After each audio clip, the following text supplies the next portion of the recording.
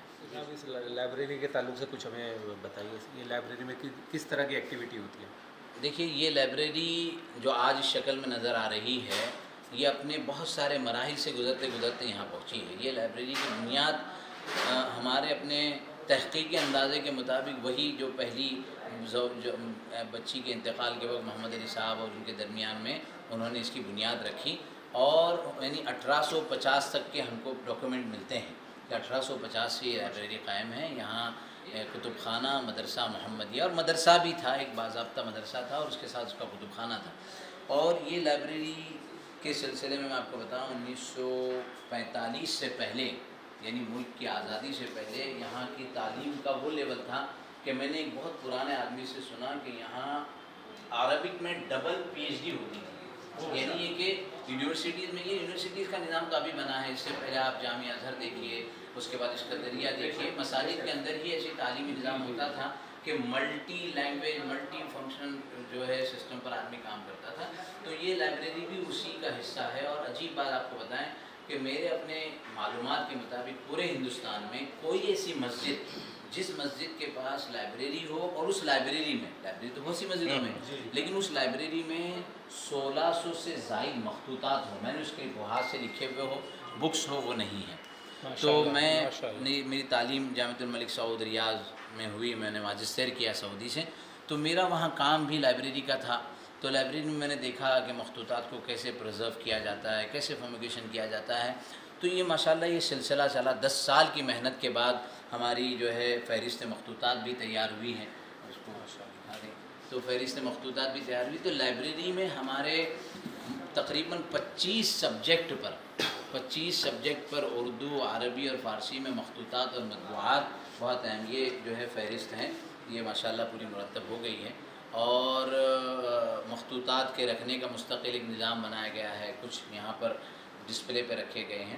تو بہت اہم اور قیمتی کتابیں اس میں ہیں، جس سے اب یہاں پر 2015 میں اس کے افتتاح کے بعد نہ صرف ہندوستان میں ہماری ایک بک ہے جس میں وزٹرز کے ہم رائے لیتے ہیں. تو آپ کو بتاؤ ملیشیا، انڈونیشیا، سنگاپور، امریکہ، اور اس کے بعد ہالینڈ، اور بلاد عربیہ سے تو دبئی، قطر، مسقط، بحرین، ساری جگہوں سے اسکالرز آ چکے ہیں اور وہ یہاں سے استفادہ کرتے رہے ہیں. انشاءاللہ آئندہ بھی اس سے کریں. اس سے دوسرے اسٹوڈنٹس کو کیا بینیفٹ ہے آج کے دور میں؟ بہت اچھا سوال کیا آپ نے اسٹوڈنٹ کو، اور یہ میں پیغام پہنچانا چاہتا ہوں آپ کے ذریعے سے کہ کل ہمارے پاس دہلی یونیورسٹی کے جو ڈین ہیں اور بامبے یونیورسٹی اردو ڈپارٹمنٹ کے جو ڈین ہیں وہ دونوں بھی آئے تھے.